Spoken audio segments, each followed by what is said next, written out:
l'émission de ce soir est entièrement consacrée justement à cette sortie. Cette première grande sortie du président de la transition, colonel Mamadi Doumbouya. Oui, Boubacar Sansou-Bari, quand vous avez suivi le discours, quel a été votre premier aperçu? Alors, par rapport notamment à ce à quoi je m'attendais, je dirais que globalement, j'ai été... Gardez bien le micro, oui. J'ai été plutôt agréablement surpris. J'attendais un discours moins. On va dire que celui-ci est un peu plutôt au-dessus de la moyenne. Donc son contenu est un peu relevé. Oui, disons, très relevé. Disons, il peut toujours avoir des débats sur la pertinence, sur ces différents pans. Voilà, il peut y avoir des débats, mais je dirais que globalement la prestation est réussie. Aussi bien parce que d'abord, je me disais ici qu'il n'est pas aussi éloquent que ses prédécesseurs maliens. Je ne dirais pas qu'il m'a totalement démenti, mais là aussi, il a plutôt été au-dessus de ce à quoi je m'attendais. Il semble avoir plutôt bien répété le discours.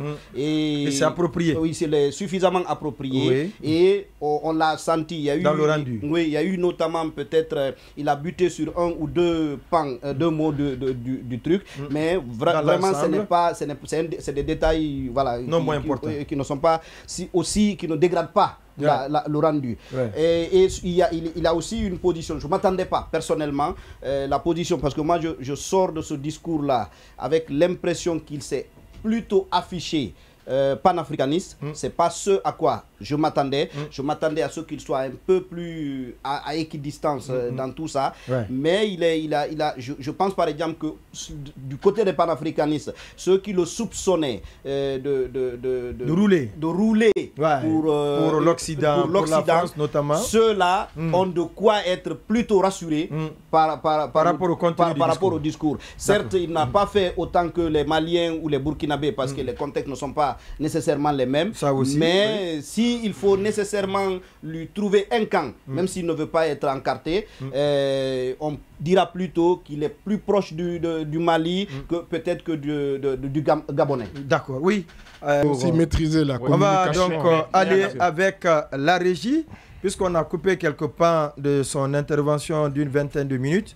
On va donc aller avec la régie pour suivre le tout premier extrait, là où il parle des coups d'État. Les coups d'État, s'ils se sont multipliés ces dernières années en Afrique, c'est bien parce qu'il y a des raisons très profondes. Et pour traiter le mal, mesdames et messieurs, il faut s'intéresser aux causes racines.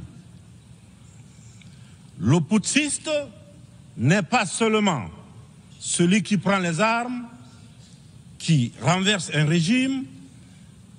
Je souhaite que l'on retienne que les vrais putschistes, les plus nombreux,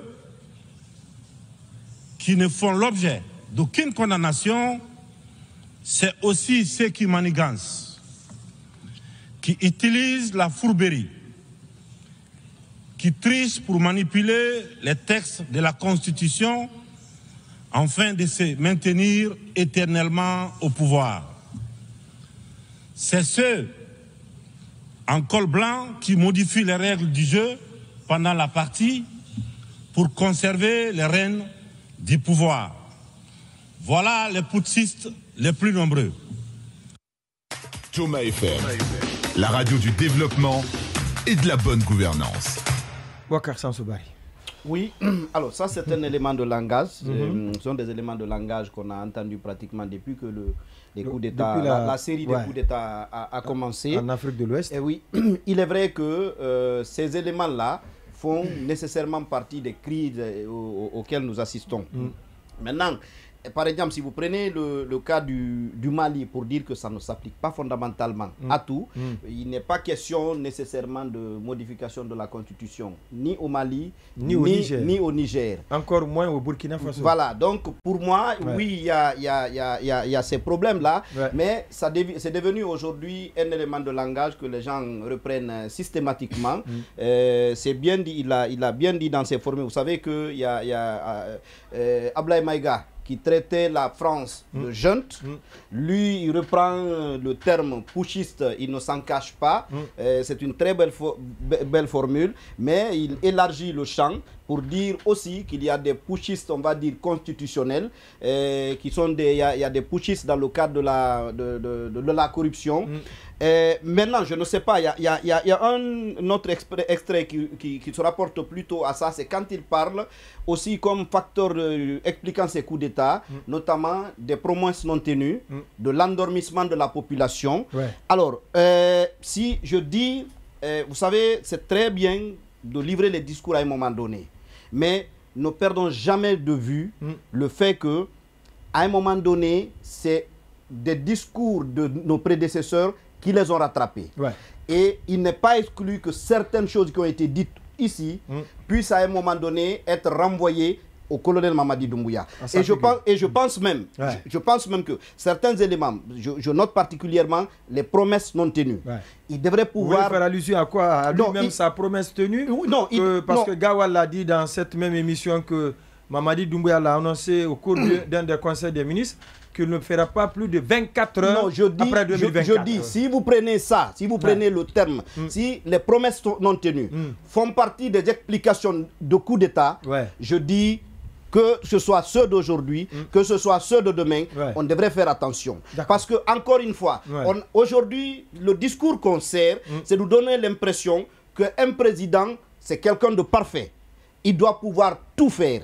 Alors que le colonel Mamadi Doumbouya, aujourd'hui, tout ce qu'on lui reproche, c'est la contradiction entre le discours du 5 septembre et la réalité que nous avons aujourd'hui en face. On peut lui renvoyer aujourd'hui que, en termes de promesses non tenues, il n'est pas nécessairement meilleur à celui qui l'a renversé. Oui. Je crois d'abord que quand on parle de démocratie, nous devons nous accorder sur une chose. Laquelle? Personne n'a dit que la démocratie c'était la perfection. C'est clair. Que ce soit aux États-Unis, en France, en Angleterre, personne n'a dit que la démocratie, c'était une perfection. La deuxième chose que je voudrais dire, c'est par rapport à ce que... Et ça, je pense même que c'est une concession que Baïla vient de faire. Oui, mais pas permettez, je vais y arriver. Parce que vous l'amènerez à réagir. Non, je vais y arriver. Allez-y. C'est quand, par exemple, il dit que ce soit un militaire ou un civil, aucun dirigeant ne peut honorer tous ses engagements. Je suis parfaitement d'accord avec lui. Mais je dis, une fois qu'on a dit ça, les promesses non tenues mises dans le discours ne tiennent plus. Parce que, encore une fois, quand on dit les promesses non tenues, quel est l'être humain qui peut honorer toutes ces promesses? Personne. Si vous mettez ça comme un argument, ça veut dire que vous trouverez toujours un prétexte pour renverser quelqu'un. De l'échappatoire. Vous trouverez toujours. Et quand on dit que la démocratie est inadaptée au continent africain, honnêtement, je trouve que Il n'a pas dit ça. Non, si, il l'a dit. Ça, j'insiste vraiment dessus. Le modèle démocratique. Non, il le dit, il dit, la greffe ne marche pas. Du modèle démocratique. Oui. C'est le terme qu'il a utilisé. Oui, on va avancer.